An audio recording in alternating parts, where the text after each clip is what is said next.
We have had 50 years of military rule, and during this 50 years our education system has tottered. It has tottered badly. At one time, Burma was the country with the best education system in Southeast Asia.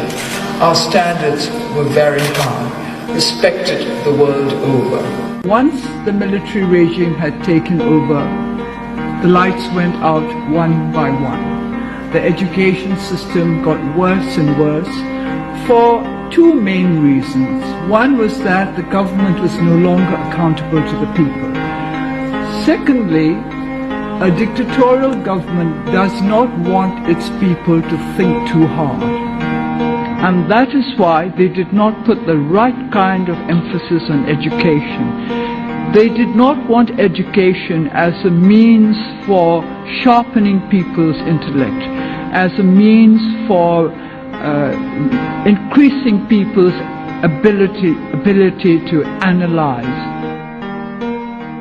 I have often thought that the saddest thing about Burma over the last few decades has been the lack of campus life for our university students.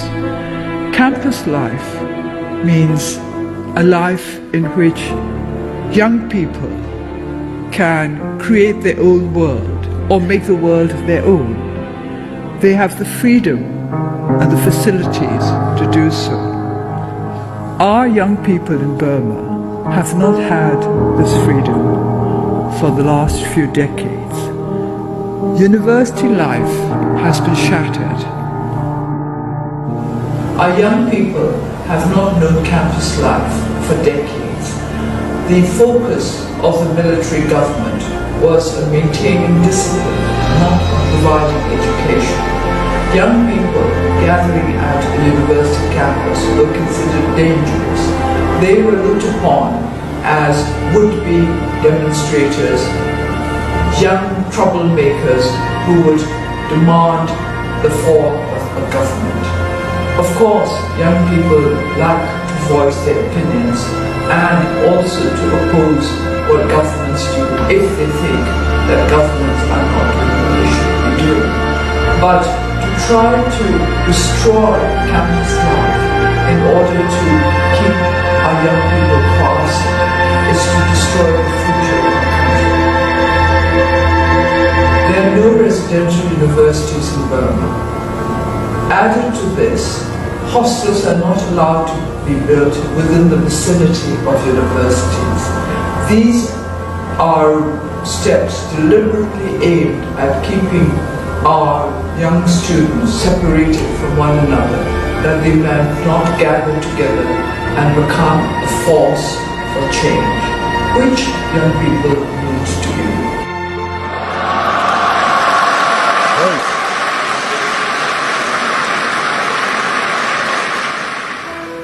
It was here at this school where opposition to colonial rule first took hold.